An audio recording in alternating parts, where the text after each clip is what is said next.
도저히 끝나지가 않을 것 같은 폭염도 시간의 흐름을 이기지 못하고 사라졌습니다. 아직도 한낮의 태양이 뜨겁기는 하지만 불어오는 바람이 상쾌한 것이 가을임을 알려주고 있습니다. 제가 이 세상의 여러 나라들을 다녀본 중에서 가장 신비하고 놀라운 곳은 다름 아닌 세계 7대 불가사의 가운데 하나인 페트라라는 고대 도시였습니다. 이 고대 도시가 1812년 한 탐험가에 의해 발견되기 전까지는 사람들은 이 도시의 존재조차도 알지 못하였다고 합니다. 페트라가 처음 발견되었을 때에 사람들은 놀랄 수밖에 없었습니다. 어떻게 그 사막의 한가운데 거대한 암벽에 10층 빌딩 많은 건물들이 질비하고 거대한 신전을 비롯한 수천 명이 들어갈 수 있는 원형 경기장과 왕궁까지 세워져 있는지 사람들은 입을 다물지 못했습니다. 고고학자들에 의해서 밝혀진 이 고대 도시는 바로 나바티아 왕국의 수도였다고 합니다. 이처럼 영원할 것 같은 왕국은 사라지고 지금은 사막의 유적으로만 남아져 있습니다. 이 세상에 영원한 것은 아무것도 없습니다. 하나님은 선지자 이사야를 통해서 말씀하게 하셨습니다. 모든 육체는 풀이요 그 모든 아름다운 풀의 꽃과 같으니 풀은 마르고 꽃은 시듬은 여호와의 기운이 그 위에 불미라. 이 백성은 실로 풀이로다. 풀은 마르고 꽃은 시드나 우리 하나님의 말씀은 영원히 서리라. 오늘 말씀의 제목은 여호와께서 명령하신 대로입니다. 한번 저를 따라서 해주시겠습니다. 여호와께서 명령하신 대로. 구약 시대에 하나님의 백성들에게 가장 중요하고 큰 사역을 감당한 사람은 두말할 것도 없이 모세입니다. 모세는 40년 동안 이집트 왕자로서 이집트 왕궁에서 학문과 무예를 연마하였습니다. 그리고 또 그 나라의 민족을 위해서 일어났다가 실패하고 광야로 쫓겨가서 40년 동안 또 연단을 받았습니다. 그리고 마지막 40년 하나님의 부름을 따라서 이스라엘 백성들을 출애굽시켜서 광야의 여정을 걸어온 사람으로서 저는 신구약 성경을 막론하고 모세처럼 어려운 일을, 모세처럼 큰 일을 행한 사람은 없다고 생각합니다. 그러나 모세도 그 사역을 내려놓을 때가 되었습니다. 어느 날 하나님이 모세를 불러서 말씀하시기를 너는 가나안 땅에 들어가지 못할 것이라고 말씀하셨습니다. 모세가 가나안 땅에 들어가지 못한다는 이유는 무리마 물가에서 하나님의 거룩하심을 나타내지 않았다는 것입니다. 그러나 그것은 표면적인 이유일 뿐, 여러분, 가장 중요하고도 확실한 이유는 모세의 사명이 출애굽과 광야 40년 여정으로 끝나기 때문입니다. 우리가 읽은 민수기 말씀 중에 12절 이하에 하나님이 모세에게 말씀하시기를 이제 너는 가나안에 들어가지 못할 것이다. 너는 내 조상에게 돌아가라고 말씀하십니다. 그때의 모세가 하나님께 기도하는 내용이 오늘 읽은 본문의 말씀입니다. 15절 16절 말씀을 제가 다시 한번 읽겠습니다. 모세가 여호와께 여짜와 이르되 여호와 모든 육체의 생명의 하나님이시오 원하건대 한 사람을 회중 위에 세워서 그로 그들 앞에 출입하며 그들을 인도하여 출입하게 하사 여호와의 회중이 목자 없는 양과 같이 되지 않게 하옵소서라고 기도했습니다. 모세는 이제 자신이 물러간 때가 된지를 알고 있었습니다. 모세도 자신이 가나안 땅에 들어가고 싶었지만은 하나님이 허락하지 않았습니다. 모세는 딱 한 번 기도했습니다. 하나님, 나도 그 땅에 들어가게 해주세요 했더니 하나님이 한마디로 거절하셨습니다. 그리고 모세는 더 이상 하나님께 구하지 않았습니다. 모세는 이스라엘 백성의 구속의 역사가 자기를 통해서 성취되는 것이 아니라는 것을 알고 있었습니다. 모세는 자신이 시작한 일을 자기가 마치기를 원하는 마음이 있었을 것이고 더 사명을 감당할 에너지가 있었음에도 불구하고 하나님이 그만하라 하시니 미련 없이 사역을 마치고 생을 마감하게 되었습니다. 그 나이 120세가 되기까지 모세는 눈이 흐리지 않았습니다. 에너지가 떨어지지 않았습니다. 그는 강건하였지만은 그러나 자신의 생명이 더하기를 구하지도 아니하고 그 사명이 연장되기를 원치도 아니하고 새로운 리더를 세워달라고 하나님께 기도하였습니다. 여러분, 그렇습니다. 하나님이 이루어 가시는 구속의 역사는 하나님 자신이 이루어 가시는 것임을 알아야 됩니다. 아무리 그 사람이 위대해도, 아무리 그에게 큰 능력이 있을지라도 인간의 능력에는, 인간의 사역에는 한계가 있고 제한이 있습니다. 나의 사역에 한계가 있구나, 나의 능력에 제한이 있구나, 그것을 깨닫는 것이 은혜이고 축복이고 행복입니다. 여러분, 하나님의 사람일지라도 모든 사람에게는 한계가 있고 제한이 있다는 것을 하나님이 다 허락하셨어요. 여러분, 아브라함도 다윗도 하나님의 약속을 받았지만 이 세상에서는 그것을 허락받지 못했습니다. 다만 그도 예수 안에서 그 언약이 성취되었을 뿐입니다. 사람은 사라져도 하나님의 구속 역사는 계속된다는 것입니다. 모세도 마찬가지입니다. 신명기서에는 이런 말씀이 나옵니다. 내 하나님 여호와께서 너희 가운데 내 형제 중에서 너를 위하여 나와 같은 선지자 하나를 일으키시리니 너희는 그의 말을 들을지니라라고 말합니다. 하나님은 모세를 통해서 예수 그리스도를 바라보게 하셨습니다. 그래서 모세의 죽음은 사람들로 하여금, 하나님의 백성들로 하여금 모세가 아니라 장차 오실 메시아 예수 그리스도를 바라보게 하는 소망을 주신 것입니다. 이제 저도 교회를 개척하고 광야와 같은 세월을 보내는 동안에 어느덧 40년이 가까이 왔습니다. 물론 여러분들이 절대로 오해하지 않기를 바랍니다. 저를 모세에 비교하는 것은 결코 아닙니다. 저는 감히 그럴 수도 없고 또 그런 생각도 가질 수가 없습니다. 그러나 저도 하나님의 종으로서 많은 날들을 여러분과 함께 주님의 나라와 복음을 위해서 일하였는데 이제 내려놓아야 될 때가 가까이 왔기에 이 말씀을 인용하고 생각하게 된 것입니다.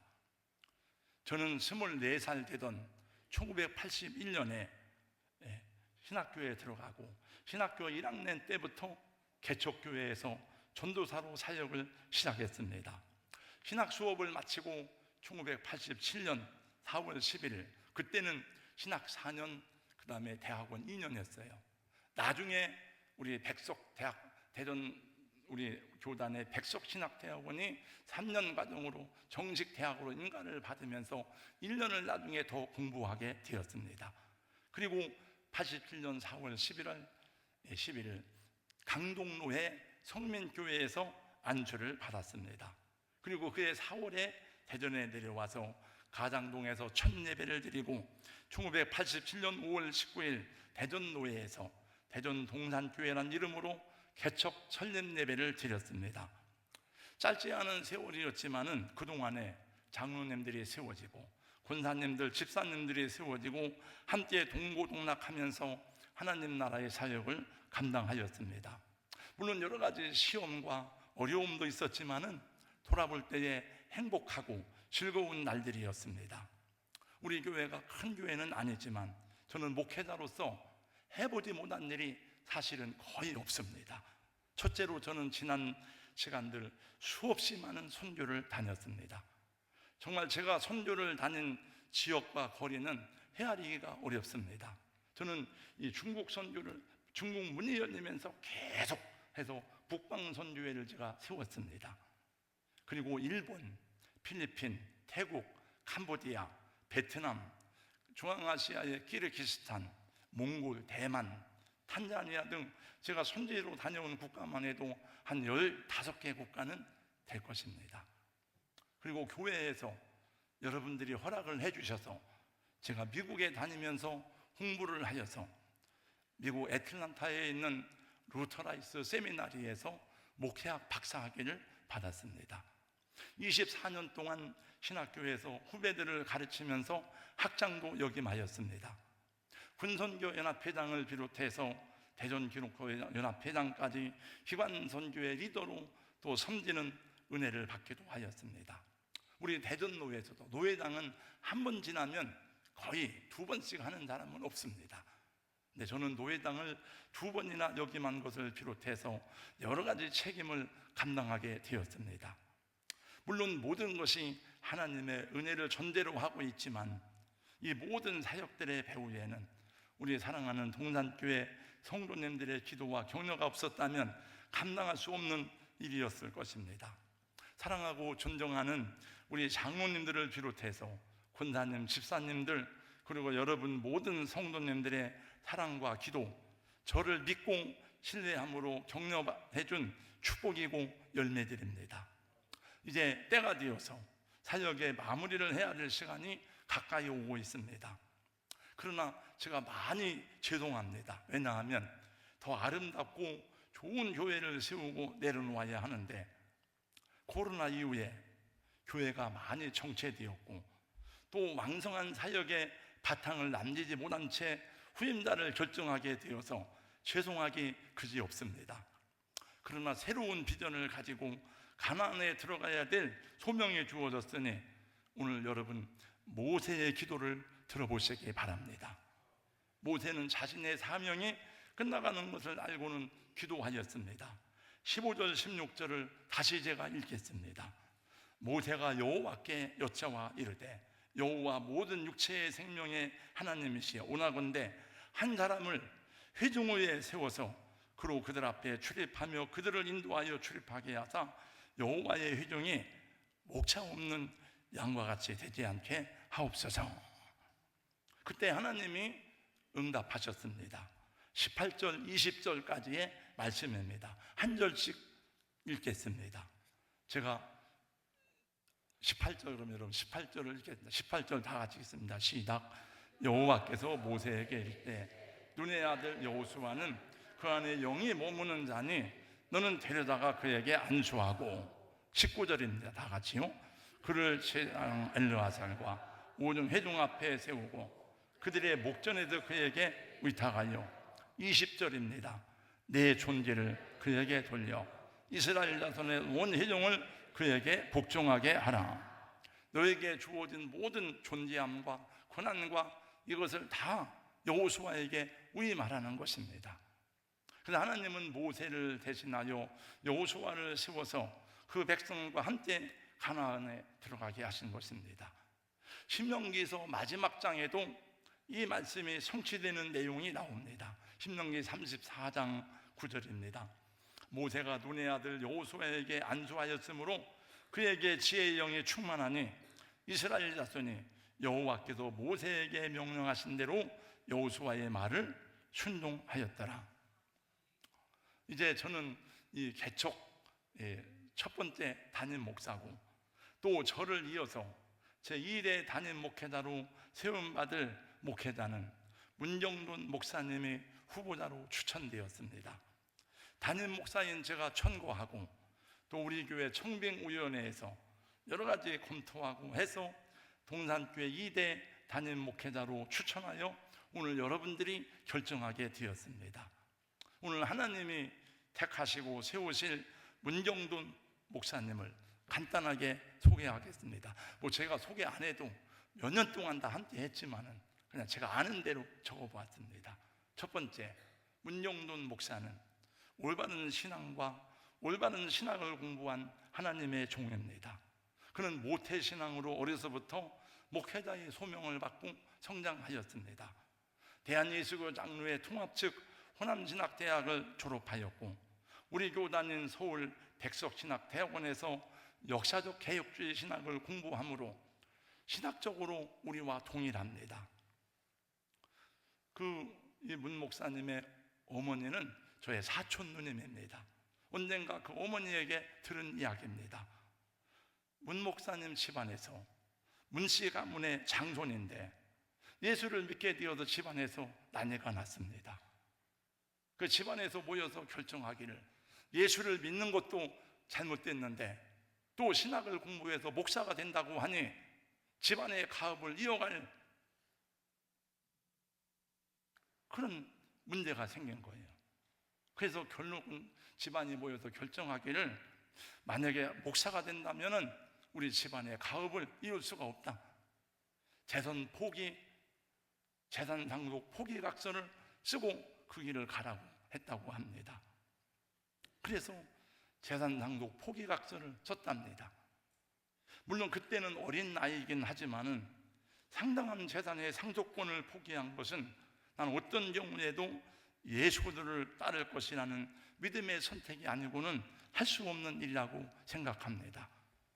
그래서 우리 교회에 후임 목회자로 합당한 신앙과 신학적 배경을 가졌다고 생각하여서 성도 여러분들이 받아주기에 충분하다고 믿어집니다. 두 번째, 문정돈 목사님은 우리 교회 후임 목회자로 성도들을 섬기고 교회를 세워나가기에 합당한 목회적 경험을 가지고 있습니다. 문 목사님은 우리 교단의 대형 교회 중에 하나인 서울 영안교회에서 부목사로 성공적인 사역을 감당했습니다. 양 목사님이 보니까 일을 잘하니까 자기 비서로 또 사용을 했습니다. 그리고 캐나다로 이주해서 캐나다 코키슬람 한인교회에서 부목사를 사역을 하였고 2012년에 캐나다 밴쿠버에서 나무십자가 한인교회를 개척하였습니다. 영안교회 양병희 목사님은 교회가 크니까 뉴욕 영안교회, 청주 영안교회, 곳곳에 영안교회 지교회를 세우더라고요. 이 문 목사에게 너 밴쿠버에 영안교회 지교회를 세우면 내가 도와주겠다. 그럼 목회가 쉬울 수 있죠. 근데 왜 그랬는지는 모르지만 그거를 거절하고 가족들과 함께 나무십자가 한인교회를 개척해서 5년 만에 자립하는 교회로 성장시켜 우리 교단 캐나다 노회에서 가장 큰 교회로 성장시킨 경험을 가지고 있습니다. 제가 2018년도에 캐나다를 방문했을 때에 나무십자가 한인교회에서 주일 예배를 설교를 한 적이 있습니다. 현재도 건강한 교회로 존속하고 있기 때문에 목회적으로도 담임 목회자로 세움받기에 충분한 경험이 있다고 생각하여 또 우리 후임 목회자로 합당하다고 생각하였습니다. 세 번째로 문정돈 목사는 설교를 잘합니다. 그리고 행동 능력이 탁월합니다. 우리 성도님들은 제 설교에 익숙하고 저를 좋아하는 분들이 많이 있지만 그러나 문 목사의 메시지는 성경적이기도 하지만은 보편적이고 대중성이 강하다고 생각이 돼요. 제가 목회자로 볼 때에 저는 제 개인적으로 설교에 대해서는 제가 늘 본받고 따라가고 싶은 목사님이 있었는데 지금은 은퇴하신 지구촌 침례교회의 이동원 목사님입니다. 제가 이번 학기에 강의하는 강의 제목도 강의 설교의 원리와 실제라는 제목인데 이동원 목사님의 책을 가지고 강의를 하고 있습니다. 근데 이 문 목사님의 메시지를 듣다가 보니까 이동원 목사님과 비슷하다는 생각이 들어서 제가 물어봤는데 어디서 설교 패턴을 배웠느냐고 물어봤습니다. 그래서 교회를 성장시키는 일에는 저보다 더 탁월한 목회자가 될 수 있다고 생각이 듭니다. 여러분, 부목사는 설교하는데 심리적 제한이 있을 수가 있어요. 담임 목사가 되어야 더 설교의 폭이 넓어지고 자기 마음껏 할 수가 있는 거예요. 여러분이 또 아실 것입니다. 저도 저 나름대로의 시대를 보는 눈이 있고 또 성실하고 부지런하긴 하지만은 그러나 그것을 현실에 적용하는 것은 매우 부족합니다. 또 저는 행정 능력이 부족해요. 그러나 문 목사는 시대를 따라가는 안목과 교회를 경영하는 능력에서는 저보다도 뛰어나리라고 생각이 됩니다. 여러분, 세계적인 신학자 가운데 하나인 힐튼은 목사의 목회를 세 가지로 정의했습니다. 첫째가 목양의 목양, 성도들을 돌아보고 양육하고 교육하고 신방하는 거예요. 두 번째가 메시지, 선포, 전달입니다. 세 번째가 경영의 경영. 목사는 설교만 잘하면 되는 게 아니에요. 경영을 잘해야 돼요. 저는 목양은 성실하게 하였지만은 경영적인 측면에서는 많이 부족하다고 생각하고 있습니다. 그런 면에서 문 목사는 저보다 훨씬 유능한 행정과 경험을 할 수 있을 것이라고 생각됩니다. 또 더 여러 가지 소개를 할 수 있겠지만은 여러분들이 수년 동안 같이 생활하고 경험해 봤으니까 아시겠죠. 여러분, 이 세상에 완벽한 지도자는 예수 그리스도 외에는 어디에도 존재하지 않습니다. 부족하고 연약한 부분은 여러분이 저를 도와주시고 저를 감싸준 것 같이 도와주고 채워주고 격려해 주시면 좋은 목회가 이루어지리라고 믿습니다. 우리 사랑하는 성도님들, 또 여러분들이 우리 교회를 위해서 기쁘게 후임 목회자로 오늘 결정해 주시기를 주님의 이름으로 권면합니다. 중요한 이야기를 하나 더 하겠습니다. 저는 아직도 건강하고 에너지가 많습니다. 이미 1년 전부터 대략 알고 있는데 제가 이 교회에서 후임자 얘기를 하니까 모르는 분들이 막 처음 듣는 것 마냥 깜짝 놀라는 분들이 있는데 그건 갑자기 결정된 것이 아닙니다. 또 누구 타의에 의해서 목사님 이제 그만 물러나세요 그렇게 한 결정이 아닙니다. 또 제가 은퇴를 한다고 하였을 때에 우리 노예나 동료 목회자들은 모두가 다 놀라고 안타까워하고 있습니다. 지난번 교단 총회에 갔을 때도 그 소식을 아는 분들이 다 놀랍게 생각하셨습니다. 우리 교단의 청년이 75세인데 막 죽을 때까지 하라는 거예요. 막 그리고 아마 10명 중에 9명이라고 말할 수가 없고 아마 100명 중에 99명은 다 도와라는 거예요. 물러나지 말라는 거예요. 여러분 아시겠지만 우리 한국교회의 아픔 가운데 하나는 때가 되어도 그 자리를 지키기 위해서 얼마나 많은 싸움을 하다가 교회가 어려움을 겪는지 모르는 것입니다. 노쇠하여서 더 이상 에너지가 다 떨어진 다음에 마르고 닳도록 자리를 내놓지 않으려는 싸움 때문에 교회가 어려움을 겪는 일이 얼마나 많은지 모릅니다. 힘이 있을 때에 물러나는 것도 아름다운 일이라고 생각합니다. 그러나 저는 이후에 담임 목사 자리는 내려놓지만 제가 에너지가 있으니까, 제가 아직도 할 일이 있으니까 제 할 일이 있음을 하나님이 저에게 주셨습니다. 그것은 선교 사역입니다. 우리 교회 표가 선교하는 교회입니다. 우리는 미자립 할 때부터, 미자립 교회부터 우리는 선교를 계속해 왔습니다. 그리고 이 주님의 명령을 따라서 많은 지역에 선교를 하였지만 그 중에서도 가장 많이 수고하고 헌신하고 열매를 맺은 지역은 다름이 아니라 필리핀 마운틴 프라민스 지역입니다. 필리핀 선교는 우리 교회, 우리가 계획을 세우고 우리 교회가 목적하고 시작한 것이 아니에요. 2004년에 첫 번째 단기 선교팀을 보내게 되었습니다. 박진호 집사 대학교 1학년, 그때 청년들하고 최병택 전도사하고 아마 직분자로는 이일자 권사님이 이재욱 집사하고 같이 갔습니다. 그래서 그 이후에도 우리의 의지와 상관없이 계속 필리핀 선교를 하게 되었어요. 교회를 또 건축하고 교회를 또 건축하고, 심지어는 김성문 권사님 어머니 상주에 사는 권사님이 우리 교회에 헌금을 해서 우리 교회를 통해서 그 지역에 지은 교회가 있으니 이름하여 부탁교회입니다. 그래서 우리도 할 수 없이 계속 단기 선교팀을 파송하게 되었습니다. 여러분 선교지에 가보신 분도 있지만 여러분 다 가보셨어요? 모르잖아요.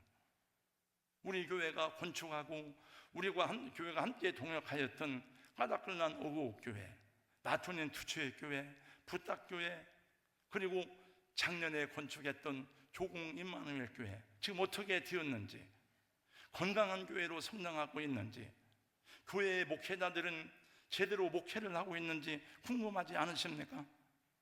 알맞으면 지금 어떻게 하고 있는지 궁금하지 않으세요? 지난 8월에 그쪽 지역에서 사용하는 신명원 선교사가 일시 귀국하여서 우리 교회에서 선교 보고를 했습니다. 선교 보고가 끝난 다음에 제가 약간 화가 나듯이 질책을 했습니다. 신선교사, 우리 교회 와서 보고를 하려면은 까다클란 어구교회가 어떻게 되었는지, 나투닌 투추교회가 어떻게 되었는지, 부탁교회 이야기를 해야지 왜 그런 얘기는 안 하고 엉뚱한 얘기만 하는 거야? 여러분, 그러니까 선교사예요. 그분이 정말 인간적인 생각으로 머리를 굴려가지고 어떻게 여기서 후원금을 많이 받을까? 어떻게 그런 거 생각하는 사람이 아니에요. 심영근 선교사는 그래서 제가 그 다음에 저 사람은 진짜 선교사다. 진짜 선교사예요. 네. 정말 많은 지역을 커버하고 있습니다. 우리가 건축하고 우리가 도운 교회만이 아니에요. 그 마운틴 프라문스 지역의 교회들은 정식 목사가 없어요. 다 정식 목사가 없으니 집사님이 목회를 해주세요. 장로도 없어요. 선생님이 목회를 해주세요. 그래서 갑자기 목회자가 되어서 신학 공부를 하니 거기에 여러분 신학교가 있습니까? 신학책이 있습니까? 그러니까 대부분이 다 정식으로 신학교육을 받지 못한 목회자들이 목회를 하는 거예요. 그래서 저도 종종 가서 그들을 훈련을 하고 있는데, 그래서 제가 지난 몇 달 동안 신선교사와 이메일을 주고받는 동안에 나눈 이야기는 목사님이 오시면 너무 할 일이 많다는 거예요. 네. 그리고 아이들이 피아노를 치고 음악을 하고 싶지만은 우리 교회에서 매주 월요일마다, 제가 그런 광고는 안 했는데 매주 월요일마다 사모합창단이 모여서 찬양을 해요. 이번 노예 때도 할 거예요 아마. 그 찬양 주의를 제 아내가 합니다. 지도를. 네. 사모님이 오셔서 노래 지도를 하고 피아노를 가르쳐주면 너무 좋겠다는 거예요. 그래서 저는 은퇴 이후에 필리핀 선교를 위해서 섬기고 헌신할 계획을 갖고 있습니다. 지금은 어디 선교를 가도 분잡해. 마음 편안하게 할 수가 없어요. 왜냐하면 빨리 교회에 돌아가야지. 교회 어떻게 됐는가. 그러나 은퇴를 하면 제가 담임자가 아니니까 편안하게 할 수 있는 거예요. 이렇게. 네. 그리고 또 제가 세운 북방선교회가 지금도 계속 사역을 하고 있습니다. 그래서 저는 그 사역도 계속해야 됩니다. 여러분 성도님들이 기도해 주시고 또 도와주셔야 될 사역들이고, 제 아내하고도 상의를 하고 동의를 얻었습니다. 물론 이제 와서 제가 막 목숨 바쳐 사역한다는 건 아니에요. 제가 그동안 배우고 경험한 것을 그들에게 전수하고 나누고 또는 즐거운 마음으로 행복하게 사역을 할 것이니 여러분 걱정하지 마시고 저를 위해 기도해 주시기 바랍니다. 하나님이 모세에게 말씀하셨습니다. 18절 20절입니다. 너네 아들 여호수아는 그 안에 영이 머무는 자니 너는 데려다가 그에게 안수하고 그를 제사장 엘르아살과 온 회중 앞에 세우고 그들의 목전에서 그들에게 위탁하며 내 존귀를 그에게 돌려 이스라엘 자손의 온 회중을 그에게 복종하게 하라.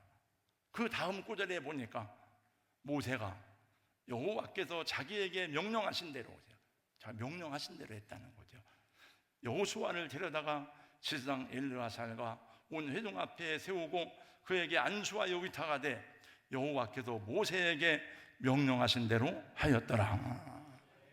계속 여호와께서 명령하신 대로, 여호와께서 명령하신 대로. 어느 집사님이 제 아내에게 이렇게 말했답니다. 목사님 은퇴하시면 어디로 가세요? 나도 목사님을 따라가야 된다고 해서. 여러분, 제가 가기는 어디로 갑니까? 저 갈 데가 없어요. 여러분이 저를 쫓아내지만 말아주세요. 아니 정말 은퇴 목사님들은 제일로 슬픈 게 갈 교회가 없는 거예요. 교회를 가도 내가 섬기고 내가 양육한 성도들인데 목사님 오지 마세요. 이런 교회가 다 그런 건 아니에요. 그런 교회가 많아. 오지 말라는 거예요. 그러니까 여러분 교회 없는 게 얼마나 슬픈지 몰라. 정말 우리가 죽었는데 우리 영혼이 갈 곳이 없어. 우리는 하나님 앞에 가지만 야 이게 갈 데가 없다. 어디 가겠습니까? 저는 여기 소속이에요. 여러분 저는 평생에 한 교단, 한 노예, 한 교회를 섬겼어요. 나 한 번 위기가 있었어요. 박경배, 제 친구인 박경배 목사가 자기가 하고 싶어서 한 게 아니고 교단에서 불러가지고 부총회당을 세워놓고 하다가 박경배 목사는 의로운 사람이에요. 바른 말을 하니까. 그래서 싸워가지고 하다가 부총회당 직무정지를 당하고 막 그것 때문에 싸웠어 한참. 저도 막 같이 가서 이게 왜 옳지 못한 일이냐 그래가지고 결국은 불명예스럽게 박경배 목사가 다 하게 됐어요. 아마도 박 목사님이 이번에 질병으로 세상을 떠났잖아요. 그때 그 충격이었을 거예요 아마. 그래서 저는 기도하고 많이 고심한 끝에 나는 이 학교를 나왔고 이 교단에서 안수를 받았지만 나는 교단을 떠난다. 이 불의하고 옳지 못한 교단에 나는 몸담을 수 없다. 그래서 그때 미국에 있는 제 아들하고도 상의를 했어요. 결정을 했습니다. 만약에 그때 결정이 됐으면 교회가 교단을 옮기려면 교인들의 동의를 얻어야 돼요. 투표를 해야 돼요. 근데 노회당하고 노회 중요한 사람들 이병호 목사님하고 다 찾아왔어요. 그래서 이분들이 안 가는 거예요. 목사님, 그 결정은 번복할 때까지는 갈 수 없어요. 이 세상에 의로운 교단이 어디 있습니까? 어디 가서 의로움을 볼 수 있겠습니까? 어느 교단이 깨끗하고 성결한 교단이 있겠습니까? 그리고 목사님이 신학교 학장인데 학생들에게 뭐라고 얘기하겠습니까? 그냥 안 간다는 거예요. 나는 결정이 됐습니다. 당신들이 있거나. 그러면 우리는 안 간다는 거예요. 그래서 결국은 제가 다시 결정을 번복하고 남아 있었는데, 근데 그분들이 저를 붙들어 준 거예요. 그러니까 지금 생각하니까 교인들도 여러분 간다 그러면은 그렇게 하세요. 와서 당신 떠나가면 나 여기 이 집에서 안 갑니다. 여기서 먹고 잘 테니까. 이렇게. 네. 우리 장로님, 권사님, 집사님들 여러분들이 저와 함께 세워온 교회입니다.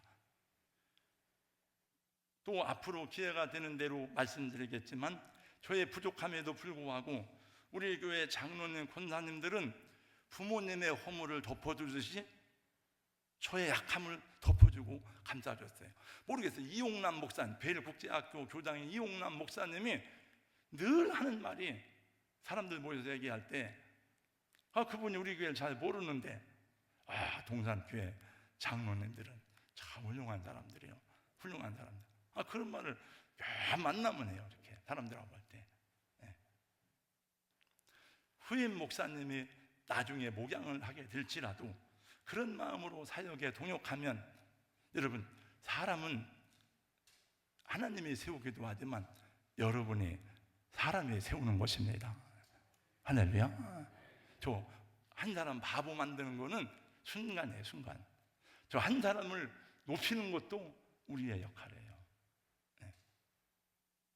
저는 여러분 보세요. 제가 지금은 나이가 60대지만 31달에 제가 목회를 시작했어요. 또 저는 기독교적 배경도 있는 사람도 아니에요. 그냥 얼마나 울퉁불퉁하고 제가 강단에서 막 설교하다가 화가 나면 막 소리 지르고 그런 적도 많이 있는데, 다 여러분들이 목사님 그게 할 일입니까? 그런 사람이 하나도 없어요. 저는 다 매일 일기를 쓰기 때문에 기억하지만, 제가 안식년을 하고 돌아왔더니 우리 권사님들, 여기 임준래 권사님 뭐 계십니다만, 권사님들이 인천공항까지 우리 목사님 오신다고 꽃다발을 들고 와서 환영을 해줬어요. 그게 얼마나 제가 감사한 일입니까? 그런 마음으로 하면 여러분 주님 나라 갈 때까지 행복하고 아름다운 교회와 사역이 될 줄로 믿습니다. 우리 동산교회의 더 좋은 비전을 바라보시기 바라며, 믿음으로 이루어질 세대교체를 통해서 대전 동산교회 가나안 시대가 열리는 은혜가 있기를 축복하고요. 또 이제 내년 봄에 이 앞에 수천 세대 아파트가 들어서는데, 우리가 준비되어 있지 않으면 수천 세대가 아니라 수만 세대가 들어와도 하나님이 안 보내줄 거예요. 그러나 잘 준비되면 하나님이 보내주시라고 저는 믿습니다. 우리 교회 제일 많이 모일 때 출석 교인이 260명 됐어요. 아이들까지. 코로나 오기 전에 좀 떨어져서 220, 30명. 근데 코로나 때 많이 떨어져가지고 지금 아이들까지 다 합해서 출석 정도가 150명. 다시 회복해야 되죠. 하나님께서 역사하시고 도와주실 줄로 믿습니다. 기도합니다. 하나님 감사합니다. 오늘 말씀을 보았습니다. 모세는 이 세상에서 어떤 누구보다도 위대한 사역자지만, 그러나 하나님 때가 되면 사명이 끝나니 너는 내려놓으라고 말씀하셨고, 모세는 하나님의 명령하신 대로 두말하지 아니하고 하나님이 세우신 여호수아를 통해서 그 민족을 이끌고 가나안 땅에 들어가게 하였습니다. 이제 우리 부족한 종은 또 개척하고 여기까지 열심히 왔지만 앞으로 남은 날들도 주님이 붙들어 주시고, 또 이제 새로운 이 사역자가 하나님의 영광을 위해서, 주님의 나라와 복음을 위해서 성도들과 함께 좋은 교회로 세워나가는 은혜가 임하게 하여 주시옵소서. 예수님 이름으로 기도하옵나이다. 아멘.